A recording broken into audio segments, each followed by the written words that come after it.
Good morning. Thank you for joining us here this morning. Always in July, we tend to have a smaller group. I don't understand. It just seems whenever we pick a date in July, that's when half the county goes on vacation. So, but thank you for being with us this morning. A little bit in a few minutes, I'm going to introduce some folks from the team at the Friends of Recovery of Delaware and Otsego counties, talk about what I think is a really critical issue as we talk about workforce issues here in Delaware County. But first, I want to just update you very briefly on some things that the chamber, that Lillian and I are up to, and our team, our board of directors are up to, that again I think are important issues. One. You may have noticed in this past week's newsletter that it's time for our Delaware County Business Awards. We've had a little bit of a hiatus over the last couple years with those, but we want your input, your nominations for Business of the Year, New Business of the Year, Business Advocate. And if there's someone or some organization or some company that doesn't fit neatly into one of those categories, send that to us anyway. And maybe we can figure out a way of making that work. So please send us those ideas soon, like within the next couple weeks, if you can. Couple things I want to talk about how you can promote your business. And your company and what you all are doing for all of us here in Delaware County. One is that you've heard me talk about our radio program. It's every other Friday afternoon on WIOX, Community Radio, 91.3 FM out of Roxbury. If you're around the Delhi campus, you can pick it up there as well. Every other Friday afternoon from 1 to 2. And it's a program that I host, but I'm always looking for you to be a guest co-host, if you wish. Nick, where's Nick? There he is. Nick has offered to be guest co-host for today. It's painless, I promise. Let me know how it works. Yeah. But nobody's seen Alaska. So if someone wants to be a guest co-host, yes, we can do it via Zoom. You don't need to drive to Roxbury. If you want to drive to Roxbury, you can do that as well. It's a beautiful spot. And we'll have some fun. We just, it's talk, it's conversational, laugh a little bit, I hope. That's going to be on you, Nick. So that's a standing offer. Every other Friday afternoon, just send me an email.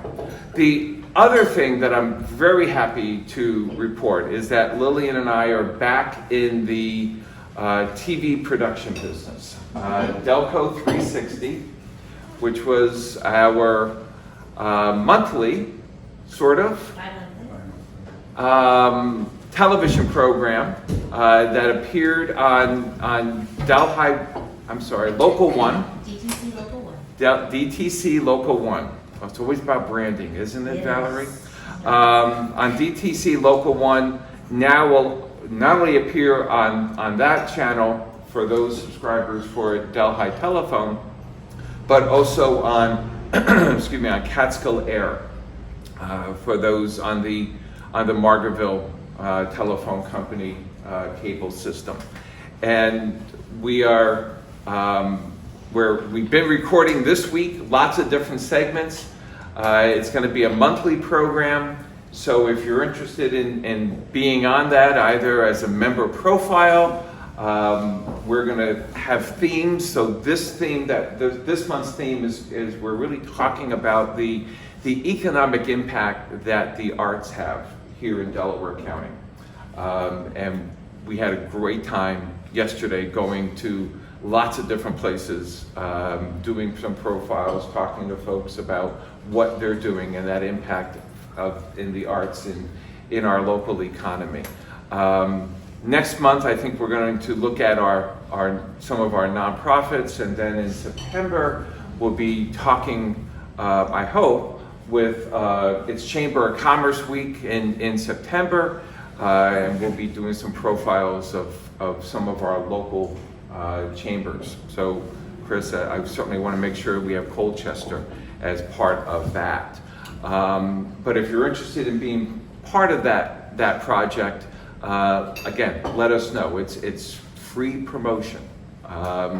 It lets folks know what you're doing, how you're doing it, and your impact in our community. Oh, one other thing.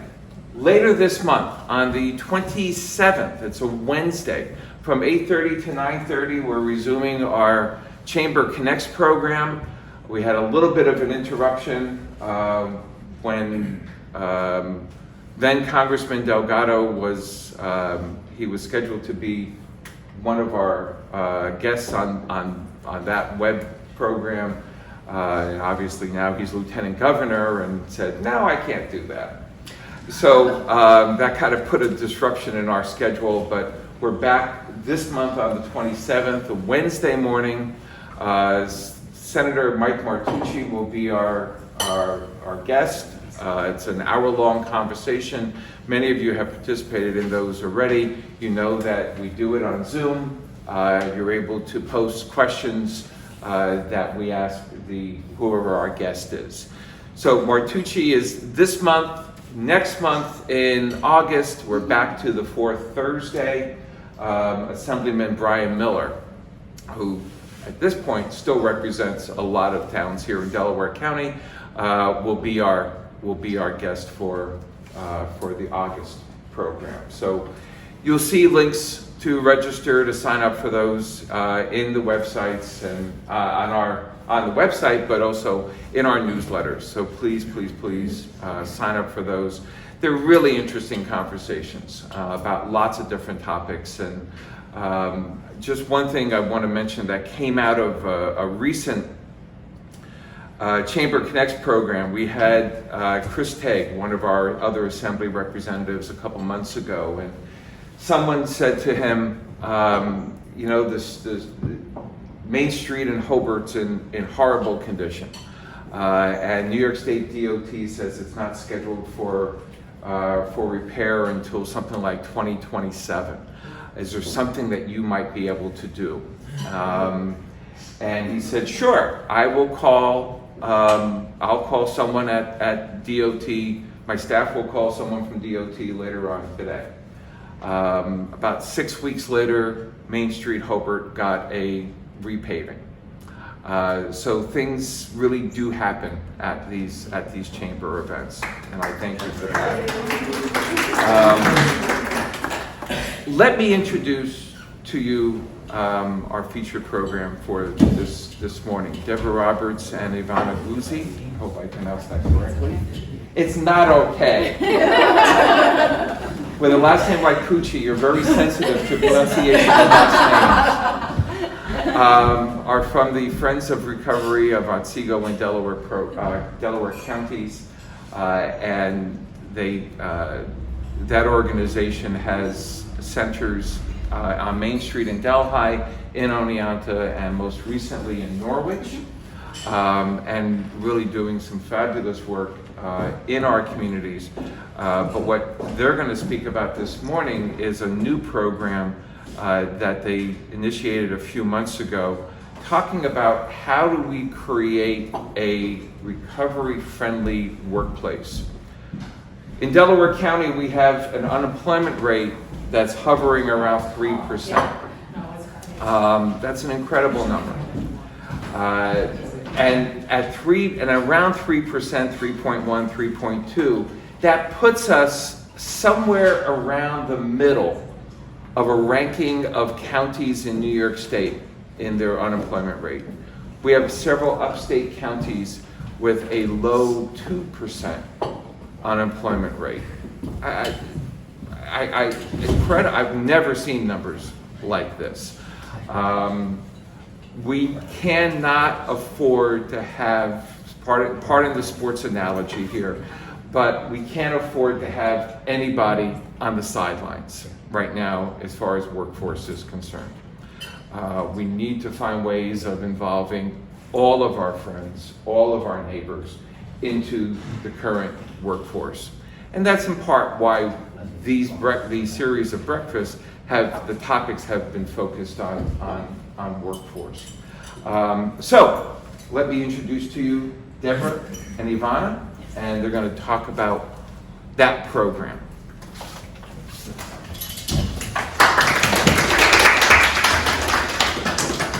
Good morning, everyone. Like Ray said, my name is Deborah Roberts. I am the project coordinator for the Rural Recovery Development Opportunities and Career Program Services. I never thought I'd get the hang of that, and look at me now. We were asked to come here today to talk to you guys about recovery-friendly workplace and what that looks like and how you can help incorporate that into your businesses. So, what a better way to give back to your community than to give people a sense of purpose by giving them employment, right? The best part about employment is that it gives people purpose, it gives people responsibility, and you can help do that by employing them. To become a recovery-friendly employer, it's really simple. All you really have to have is a means to want to support someone and an open mind. You know, these people that are coming to you may have criminal backgrounds. They may be people that have lapses in employment. And really all you have to do is kind of listen to what they're saying, keep an open mind. When we send people to you, we're not asking you to 100% hire them regardless of, you know, what their background is.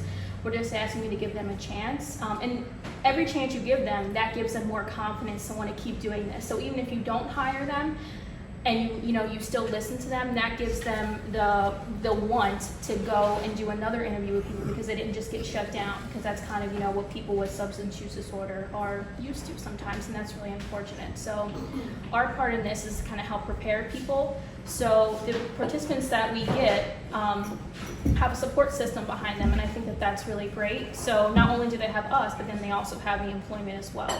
So we have really done a lot of the documentation, so there's not really much that you guys have to do except for just meet with these people and really listen to what they're saying. And as part of that documentation, and there's two different ones, is like these folders, for example. So in these folders, you get the best guidelines to recovery-friendly employment. And this is just basically, to help you kind of understand what that looks like. And it's really simple. It's things like, instead of giving like a bottle of wine for a gift, maybe opt for a different gift, because you never know if someone may be struggling. And even if you have people on your team that are already struggling but are not comfortable enough to come forward, we can help with that as well, and that's a big part of this. We want people to know that they're supported, whether they are open about talking about the recovery or if they're not quite there yet. So that's kind of where we come in. So to become a recovery-friendly employer, all you really have to do is reach out to me. And my business cards and Ivana's business cards are in there as well. So my piece is really talking to the businesses about how they can become recovery-friendly employers, and to help support the businesses as well if they have questions, or if they're kind of like struggling with an employee, or if they have an employee that's on their team already that came forward and disclosed that they are having some issues and they don't really know what to do next. We can help with that as well. So that's kind of my piece in this whole thing, and I will let Ivana talk about her piece in this.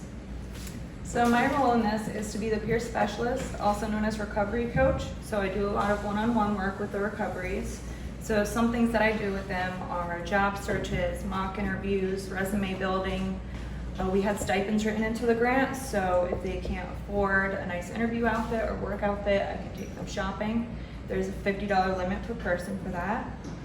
And of course, recovery coaching, I don't know if I mentioned that. So we really hope through this program that people struggling with substance use disorder gain a sense of fulfillment and belonging through getting hired. We are working in Otsego, Shenango, and Delaware County. So since the beginning of this program, which was in January, we've had 32 people enroll in our program and 8 people gain employment through this program. We also are a part of a statewide coalition to prevent addiction and support recovery and employment. So this pretty much is a statewide version of what we're doing now, and we are hoping by next year it can be implemented. The coalition is planning a symposium that will bring together employers, unions, and community leaders. And the coalition is drafting legislation to create a recovery supportive workplace initiative in New York State. So, when you're meeting with people, if you automatically rule people out because they have a substance use disorder, or if they're struggling, or if they have a lapse in employment, or if they just don't really have the best interview skills because they're not confident enough because they haven't gone on enough interviews, you're missing out on a key population of people that want to work, and honestly in this economy need to work. So all we really ask is that you keep an open mind. We're always here if you have questions. If you want to enroll in this program, you can let us know as well, and it would be really helpful if you guys could help us spread the word by telling businesses that we work with people who genuinely want to work. They've already gone through a short process, not really short because they meet with Ivana after they get hired, but they've already started the work to get hired, by meeting with us and letting us know that they actually want to work. And that entails, meeting with us a few times, doing mock interviews, going over those best guidelines, having open discussions about what employment looks like and how we navigate that for someone who maybe hasn't been employed in a while. So these, participants that we get are people that have already put in some of the legwork and they really genuinely want to be hired. So that is our little spiel. And I think we can do questions now, right? Does anybody have any questions? Yes. Of course I do. Hi, I'm Joanna from Ravensview Genetics. So we're recent cannabis licensees for cultivation. And I came because I want to work with the community that you guys work with. I would love to employ them. So my two questions as it relates to that are, A, we're working with cannabis. So for people who are maybe on probation, would that be an issue, and or would there be other things we might need to, do? And then B, we're a little bit rural. It's not, you can't jump on a bus obviously to get to our farm. So if they're having issues with transportation, is there anything in place to subsidize them or to support that? I mean, we're okay with trying to coordinate some carpooling if it's possible, but I'm just curious how you handle those two things, how those two things might be handled. So your first question about their probation, I believe that will be up to the discretion of the probation officer and the person who is on probation, whatever they feel comfortable. Friends of Recovery kind of takes a neutral stand on all of that, so I can't stand up here and tell you we're for this or we're against this. We meet people where they're at, basically. So if a person's means of recovery is using cannabis, then who are we to tell them that they're not sober because of that? So we really stay away from that. But as far as the probation piece, that's really up to the probation officer. Of course, we would have additional conversations with them and kind of help them understand why this is beneficial if the person feels it's necessary. And we just try to legislate for them as much as we possibly can, but at the end of the day, the legal system and us, So we can help with that, but it's kind of out of our hands. And then for the second piece, for the transportation, the first meeting that I came to here, I believe they talked about the Get There Now program. So I don't know if that's something that we could kind of help implement, or if we can have other means of transportation. We do have a Delhi office here, so maybe we could try and coordinate something where someone in Delhi can offer transportation rides, or, Ivana's in Delhi every Wednesday, so maybe we could sit down and talk and work out a schedule on Wednesday and say, well, Wednesday Ivana's here, so she can most definitely take you to work, and then the other days let's work on finding other ways for you to get to work, because we don't want to enable people. We want to sit down with them and come up with things that they helped play a part in as well. So it's really more about having conversations about how we can best support you, and obviously transportation is a huge barrier in a lot of this, and that's just what it is. We try, but I guess the best way to answer that is to say we would try our best. And on our part, we would also want to participate or be available to participate. So if it was like a meeting, we could speak to the officers, the probation officers, or get involved with the sit down about transportation. Because like I said, we're in Delhi, outside of town, 5 miles, but we have people who work and live in the town. Yeah. So we could be part of the solution if that were necessary. But thank you. And if I can, let me answer the transportation piece perhaps. Get There just launched a program directed toward employment with the businesses. And one of the challenges for that is, we all know where the employment center is, but the workers can be here. If folks can get to to the Fordo office, and that makes it easier. So I'll put you in contact with someone at Fordo that I'm at Get There, that I think could be a good solution for that. So what are your biggest obstacles for placing these individuals? Is it just employers are skeptical, or are there requirements for these individuals? I'm not sure how they come to you. They're recommended by probation or parole or something like that, or they just come to you specifically, and are there requirements before, like they have to be actively involved in a substance abuse program, for example, in order for them to go to an employer, to work there?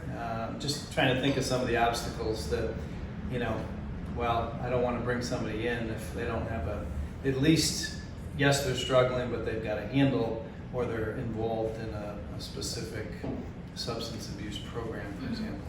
Yeah. So I think one of the best things about Friends of Recovery is that it's not like your regular rehab or detox. So people come to us genuinely because they want help, which already is a big piece of the factor. So people come to us by word of mouth. We do get some people that are referred to us. That does happen. But I think one of the biggest barriers that we have really is probably the transportation piece. We can have somebody all set up with an interview and then be struggling to figure out how they're going to get to that interview, and then after they get to the interview, how they're going to continue getting to work. So I think transportation, Oneonta's a little better. We have a bus system, and people can walk because Main Street is filled with tons of places that are hiring for people. But in places like Norwich and Delhi, transportation is definitely one of our biggest barriers. Especially, even in Oneonta, because we have someone in Cooperstown who would like to work with us, but the bus system, even though we have one, is not always super reliable. So I think transportation is a barrier, and it's probably going to continue being a barrier until we really sit down and figure something out. As far as people having a handle on the recovery and if there's restrictions for them when they meet with us, not really. Obviously, we do our best to, gauge where that person is at and if they're stable enough for employment or not. We're not just going to send people out there who, are still actively, struggling, can't really, make it to their interview, can't, meet with us.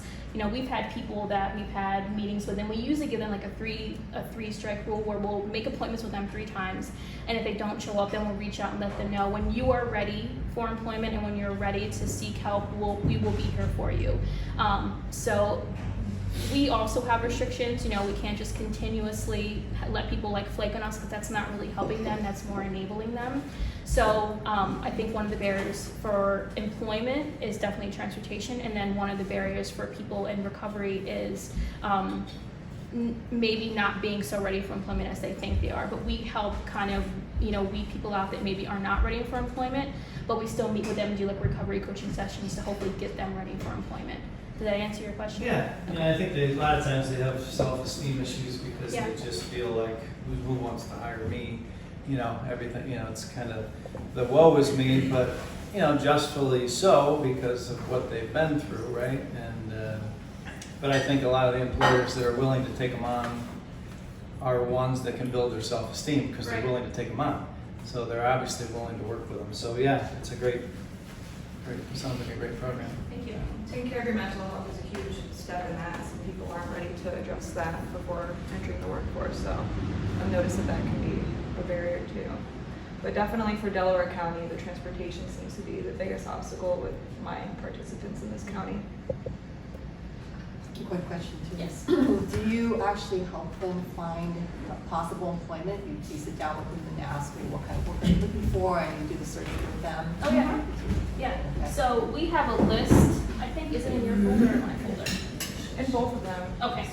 So in these folders, there is a list, and the list is always growing because of wonderful people like you who want to employ people. We have a list in here of people that are already signed up to be recovery-friendly employers. So we always tell people it's not limited to this list. This is just a list of people who we know are willing to work, with people who struggle. But we always let them know if there's somewhere else they have in mind that they really are they want to give it a shot. We'll do that as well. So yes. We do sit down with them, go over this list, and talk about what their strengths are, what they're good at, how they can best use use those skills that they maybe have already curated in some of their other employment. And we, go through this and kind of figure out what's the best way to get them hired and how because we want them to have jobs that they feel good about. We don't just want to throw them in a place where they're like unhappy or it's not really what they're good at. So we like to take our time and have conversations with people about, where they see themselves working and where they can genuinely like actually have a career and not just a job. So, yes. So speaking of all that, were you all involved with the Oneonta Bagel Company? Because that was kind of a co-op run place, I guess, in Oneonta, right next door to where I work. So I was in there all the time pre-pandemic. My understanding was they employed people who were, going to recovery. Yeah, they've been out of business for a while. No? They have, that's why I was Okay. bringing Well, this it up. program started in January. Oh, okay. I was hoping you would know about bringing back Oneonta Bagel Company. for incredibly self-interest. But I mean, that place was just so awesome. I mean, people would, there'd be tables full of like, a lot of retired people who were hanging out, getting caught up on the news and, gossip and everything. And also their bagels were good. Yeah. Well, that would be great. That would be great.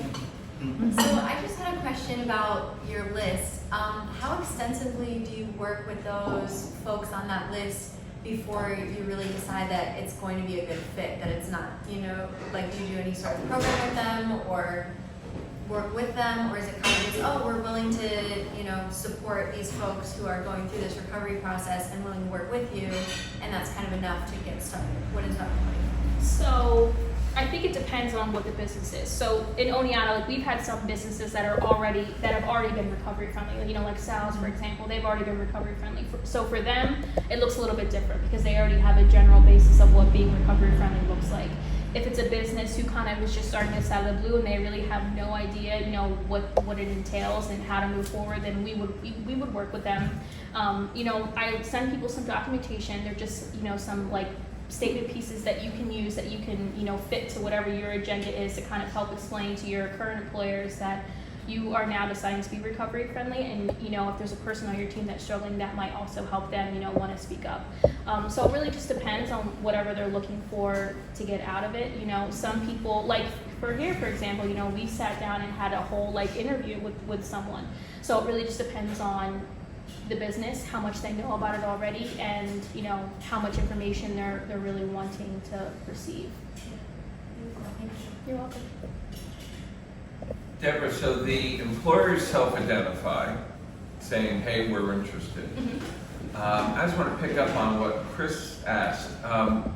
The folks who are in recovery that you're working with, they're also self-identify, essentially? So, that's tricky. It really depends on the person. A lot of, I It's think not that, probation's not saying to someone, you need to go do this. no. It's someone who is, so really what the folks that you're directly working with, not the businesses, are people who say, this is important to me. I want to do this. This is not someone else's checklist. Right. So you're working with a population that is motivated, let's say. Yeah. People that come to us are not mandated. They're people who genuinely, want a career. They want to work, and they just need our help in doing so because maybe they don't have that confidence built up yet, and that's kind of where we come in. And then as far as when they get employed, if they have to talk about their recovery openly, that's really up to them. I think recovery has changed in a lot of ways, and I think, there's always stigma against things, but I think the stigma has gotten a little bit better, and I think that people now are a little more proud to be in recovery, so they're not necessarily hiding, which makes it easier for everybody, because obviously, if you're working in a restaurant or something, and there's somebody who is as we talking about like drinking or giving, gifts of alcohol and things like that, you can say, well, I'm in recovery and I just, that's fine for you, but I just don't really, I can't take that. So it really depends on the person, but no one's mandated to come to us. They kind of come to us because they are looking for employment.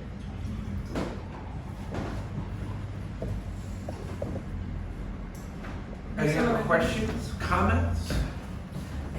People want to sign up? I have a relative who was in recovery and has lapsed. And I guess, the big problem that can happen and why there can be stigmatizing is, some people who are abusing substances, can act erratically or even violently. So I guess it sounds like you would have a plan in place to deal with someone who was employed but relapsed and all that.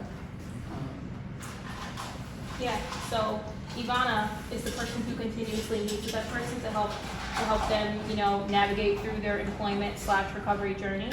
So I'll let Ivana talk about that. Yes, of course, we don't have any control, like if something went bad and, the person could maintain their job, but they can continue to have recovery coaching sessions with me. And, if something doesn't work out, it's not a good fit, we can find something else that can work out for them. After they're stable. I think the reality is you could have people working for you that have problems.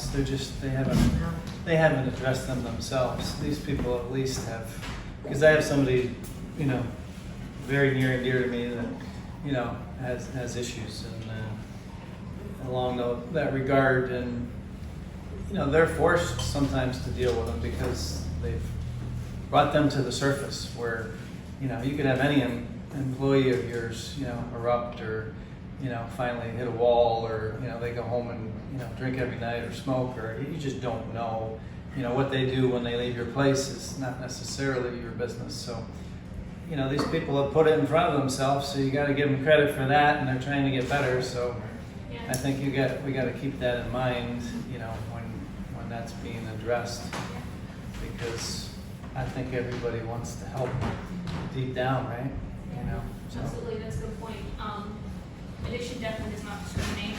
You can definitely have people on your team that are, really, really hard workers, but are struggling, deep down, and don't really know how to come forward. So our hope with this is that we really give people the support that they need, if they're struggling and haven't come forth yet to want to get help. And that's what our goal really is, to have people live a healthy, happy life, who doesn't want that. So I've had employees on my farm that I know have struggled, and they kind of thrive when they work because it's the pride that they take in it, and they're not proud of anything they do.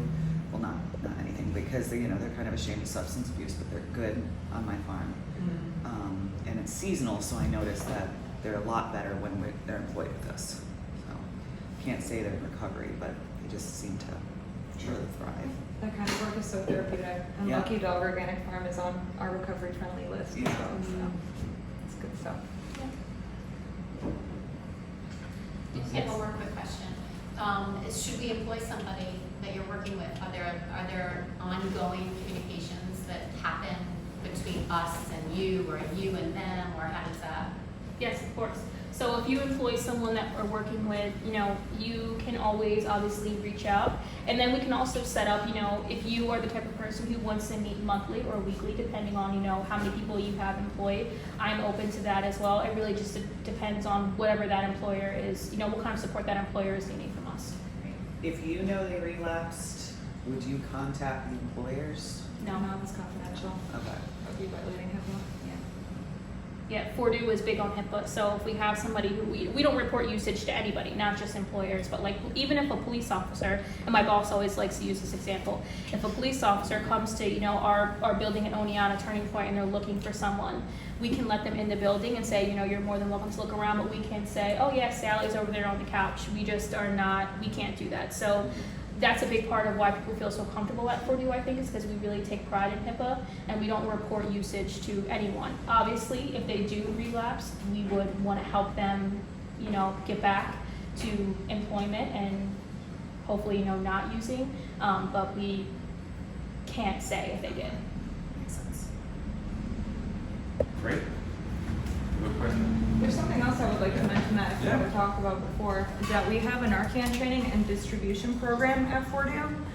And we also just installed a Narcan vending machine at our Oneonta Recovery Center.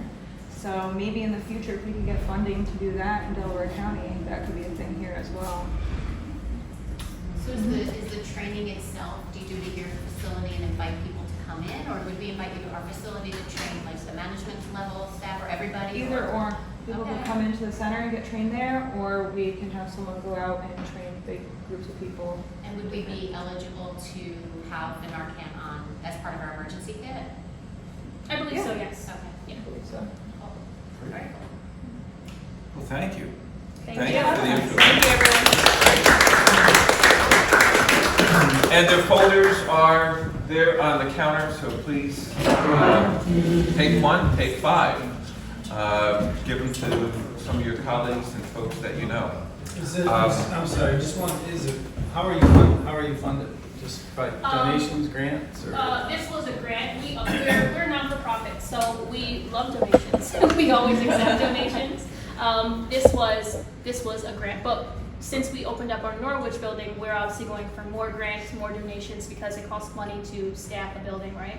So if you know anyone who is looking to give out a donation, we will graciously accept. And my boss will be so happy you asked that. I'll let Deborah know that you said that. Now it's your turn.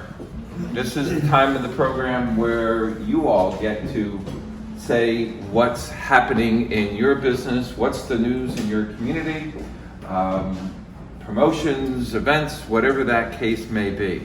And if I can just take a little control, one of the events that you see, that remarkable event actually, that you have a flyer there at your place setting. Delhi Telephone is celebrating its 125th anniversary this year. That's a remarkable achievement. And Valerie, Ken, you want to talk about what's happening? Absolutely. On your table, obviously, there's a flyer. So we're encouraging people to come to our open house event. What we do is we shut our entire parking lot down. We put vendors that are there, they can't sell, but they can pass out information much like you guys would. So you're welcome to come join us. If you want to get there, please send us an email. I believe it's listed on here as well. So we'll set you up in the parking lot. You can pass out information about yourself. You can give out like frisbees, whatever you want to do. You can't raffle or you can't sell. That's the only thing. So whatever we do at this open house, all of our donations that we receive go back into our scholarship funds for our local schools. So we try to raise as much money as we possibly can as well. So we give you a free lunch, hamburgers, hot dogs, a cold drink, and some chips, and plus you get to talk with me if you'd like to. And I'm going to tell you Fiber's near you, so I'm always promoting our services as well. So we're also going to give you something here today that if you do show up, we'd like you to have with you the day of our event, which is on August the 10th. So we have a nice little t-shirt here, and on this t-shirt it has our logo, which we're always brand named. So. Branding? Branding as well. So please, I'm going to pass them out, or you can come pick them up. I like to pass them out because I get to walk around amongst people. Yes. So, Great. Yes, please come. It's free for Yeah. organizations to come and set up in our parking lot. And obviously it is free for all of our customers to come on down and enjoy hot dogs and lunch on Delhi Telephone as we say thank you, because we would not be here for 125 years if it wasn't for our customers. And I have to tell you, there's a lot of folks that show up. yep. The big challenge of this day in particular is done on Wednesday, so is the farmer's market. So the farmer's market many times uses our parking lot for their overflow. That day we close the entire parking lot. So if you're coming, you need to park somewhere else. Yeah, and we see about 500 to 600 people on average that come through, so it's very impactful for organizations to set up and hand out literature because it is a target market. These are Delhi, Hamden, Bovina, now we're over in Masonville, Sydney, so customers come from that direction as well as Worcester, Davenport, Schenevus. As Delhi Tel has expanded throughout their 125 years, we cover a lot of ground in Delaware County. So please come. And I was remiss not to introduce Tara Biddy, who cooked this morning's breakfast. Thank you, Tara. And just on a side note, I just want to mention Deborah and Ivana talked a lot about the challenges of transportation. And you've heard me talk about transportation and the efforts that the Chamber has been involved with in trying to create some type of public option for some sort of public transportation here in Delaware County. Last month, I think I mentioned to you that the county board had approved funding of a consultant to come in. We're working with Via Mobility, which is one of the really international leaders. I talked to a few people and they're like, wow, how'd you get them? To create a operation and service plan. We launched that, at least small launch, later this month. So next month I'll have much more to talk about. So it's happening. It's happening. I want to introduce one of our newest members, the folks from Leatherstocking Region Federal Credit Union are with us this morning. And just tell us a little bit about what Leatherstocking Region FCU's all about. We're here to provide services for the community, of course. We were formed in 1977 as a credit union for the employees of Mary and Jean Bassett Hospital, of course now Bassett Network, Bassett Healthcare Network. So we serve those members, and then we grew to serve all of Otsego County and all of the facilities of Bassett, which of course included O'Connor here in the county. So on our 45th anniversary, which is this year, we were approved to expand our charter to now serve everyone who lives, works, worships, or does business in Delaware County. So we definitely are excited about that. We don't have a brick and mortar planned at this time for the county, but of course we do have great online mobile banking, RDC, remote deposit capture, services available, and we are now also a part of the Allpoint Network ATMs, so that way you could do surcharge-free ATM withdrawals and use those as well. Great. Do you offer services to the cannabis industry? Not yet, Okay. no, we do not. Great, thank you. Welcome, welcome.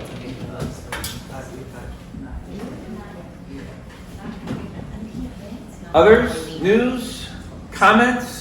I just want to Chris. point out, my name is Chris Farrell. I'm with Gladstone Insurance Agency in Downsville. Purchased the agency from my father-in-law back a year ago, May. I live in Saratoga. I work in Downsville. The communities are extremely different, polar opposites. I'm really interested in whatever efforts I can do to help revitalize Downsville. It is a aged town, trying to keep young people in the area, things like that. We recently, the Community Bank of Downsville just notified us that they are closing the branch, the only bank in Downsville. So that leaves Delhi and Walton branches that are out there. There are some prominent businesses in our community. It's a major inconvenience. We do have petitions in the local businesses going to try and see if that will do anything. But they were recently, they merged with Elmira Savings Bank, and for whatever their reasons, they've decided to close that branch in September. So however that works out, if a community can't support a bank, or whatever their reasons are, hopefully maybe another bank will come in. It does open up opportunities for other financial institutions. So you know, we haven't given up hope, but again, you know, part of the chamber, the Colchester Chamber of Commerce, which I belong to, and we are working with the Delaware County Chamber of Commerce to come up with different ways to, you know, try and revitalize. We have a state road that runs through Downsville, Highway, 30, and it is a busy trafficked area. The Downsville Diner finally reopened after, so they're open, what is it, Thursday through Sunday from 6 to 2. So it's good for the locals, it's good through the pass through traffic, and but it is interesting, you know, to me, to try and get to see the young kids that are going to these schools and what will they have, 10, 15, 20, 30 years from now in this community. Will it be viable? And, so again, I'm just interested in doing what I can, to help grow this community, and certainly do our part as a business and support the other local businesses in the area. And certainly with supporting your cause over there, we're more than happy as a business to support that, because it's near and dear to me. Unfortunately, I have somebody close to me that has some challenges, so I know firsthand what that can do. So, but anyhow, it's a shame. That's the point, that we're trying to grow, and here we're losing, some of the staples of a community. We have a dollar store, but we're not going to have a bank. And the dollar store model is, to go into these communities, as we know, but I'm not sure that ultimately, they help the communities. They detract from the local businesses and pull business away. But we have to live with what we have, and you're all faced with similar things in your communities. So I think we got to work together. And I'm happy to be here. I'm happy to meet those that I've met, and I look forward to meeting others. And however I can help you, or whatever relationship we can have together to help each other, I'm all for it. So thank you. New York State earlier this week, or Governor Hochul earlier this week, announced a new funding for a program for New York Forward that is going to be targeted to rural communities. So I sent some information to our local chambers, asked them to start thinking about this. We got a quick turnaround time, unfortunately, on this. It runs through different municipalities, and we need some ideas. So as you're talking with your elected officials, please let them know that what Chris is talking about is spot on in Downsville. Unfortunately, that's the case in a lot of our communities. So we have to continue thinking about how do we improve where we are and what's happening in those different communities. I'm thrilled with what's happening here in Hampden as an example, and I think the Hampden Inn is a big part of that reason. Speaking of banks closing, the Wayne Bank here in Hampden closed, as probably many of you know. The town of Hampden purchased it. They are currently asking, and they want to sell it. I think this was actually kind of forward thinking on their part. They want to have some say, maybe not control, but some say as to what business goes in there. So right now they're asking for letters of interest by the end of this month. You can contact send that to the town for businesses that are interested in coming in. Wayne Marshfield, who's the supervisor there, has told me that they've had 2 inquiries so far. That was about a week and a half ago. Maybe that's an option for Colchester as well. When Community Bank closed in Fleshman's a few months ago, fortunately that was purchased by a local business owner who is working very hard to bring something else in there. Anybody else? Rick. Absolutely. My name is Rick Gallo. My wife Barb We are new to the area up here. We actually live full-time in Florida. We bought a house in Delhi, it'll be 2 years in October. So we are true flatlanders. And happy that the Downsville Diner is open because our kids live in Manhattan. We drive by there all the time, so, oh my God, it's closed. And we're thinking of opening up a bagel company in Oneonta. My office Not really, address. I'll partner with you.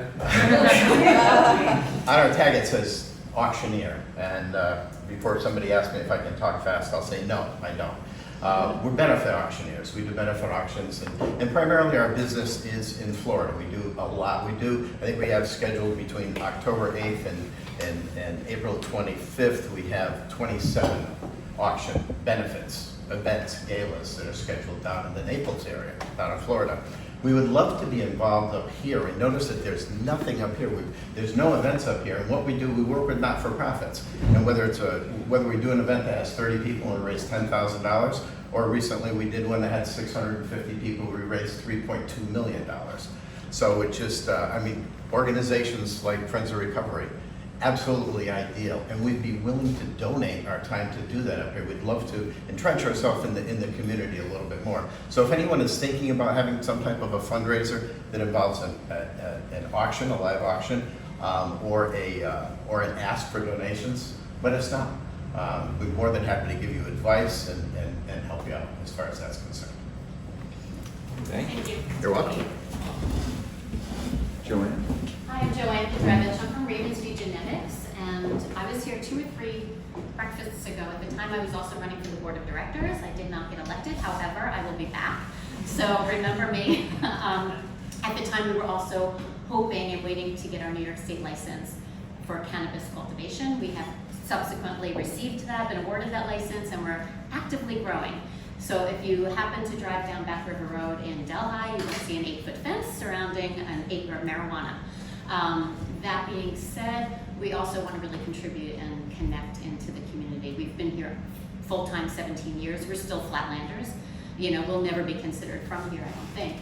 But we love it here. We love Delaware County, and so we want to connect as much as we can and give back.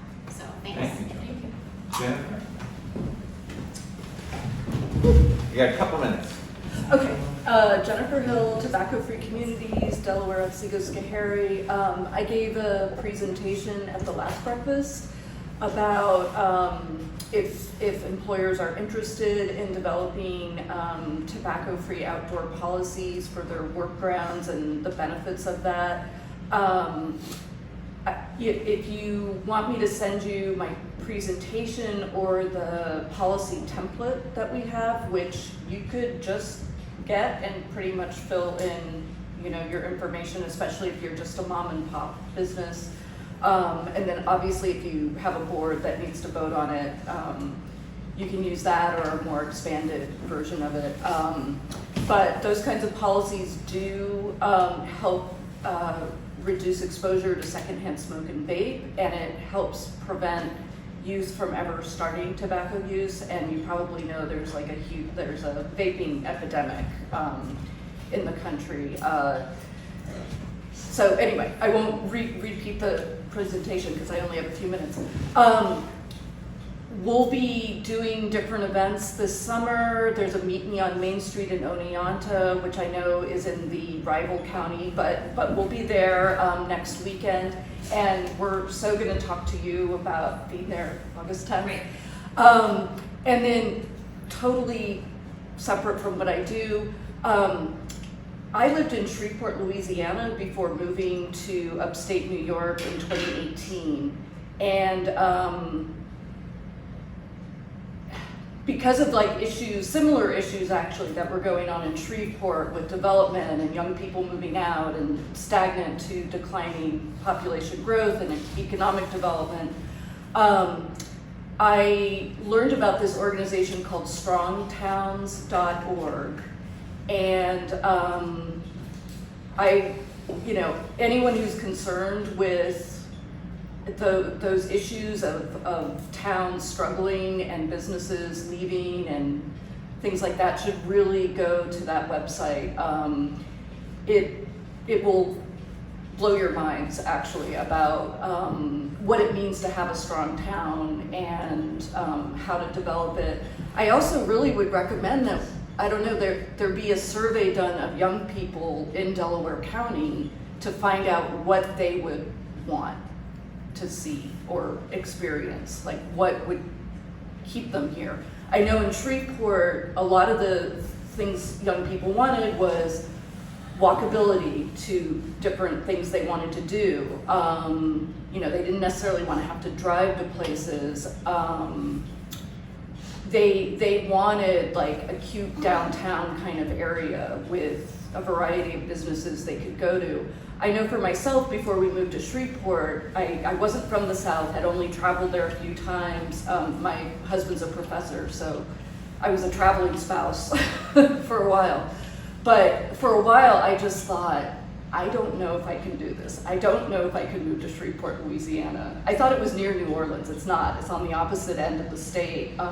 Actually, I was just in New Orleans. It was wonderful. But where I decided, okay, I think I can deal with this, was they had an opera and an orchestra, and I actually don't really go to operas. So that wasn't even the point. It was, okay, they have certain things there that make it a city that I'm attracted to, that I know there are things there that I can do, and there are arts, and there are different things to do. So anyway, my Thank you. 2 cents. One last comment from anybody? I got one or two. So I wear many hats. I'm also the treasurer of the Delaware County Chamber, but then the president of the Walton Chamber, even though I live and work in Hampton. But there's a whole bunch of events happening in Walton I just want to talk about. We have our Veterans Plaza. It's the middle of our downtown district, right on our Delaware Street. That's on Main Street. So July 23rd, it's Walton's 225th birthday. The town is working on an event that's going to happen down there. But I think it's happening all day. 6 to 8 is our Walton Community Band is playing. So if you like that kind of music, they'll be playing. It's free, open to the public. It's a really nice park. You can sit, like get some takeout and just sit on the lawn and there's picnic tables and stuff. August 6th is another free concert. This one's sponsored by the Walton Chamber of Commerce, Jason Wicks Band. So I don't know if you guys know Jason Wicks, but he's sort of local, I think Norwich, but that's kind of a big name in our area. So that's a free show, August 6th, 5 to 8. And then August 13th, we have our annual car cruise. I think that's sponsored by the Walton Lions Club. And so they do this cruise around town. So if you have any kind of cool car, new, old, like they kind of accept motorcycles, anything. That's a really cool event, and it ends at Veterans Plaza. They have a DJ and usually food and such, and like fundraising sort of things. And then the last one is another one sponsored by the Walton Chamber of Commerce. That's September 3rd. I think that's that Labor Day weekend. Maybe it's a week before. These are, I think, all Saturdays, by the way. We call it the Party on the Plaza. So we have a local band, Joint Effort, which is a really good classic rock band that I think has been like around since like the 70s.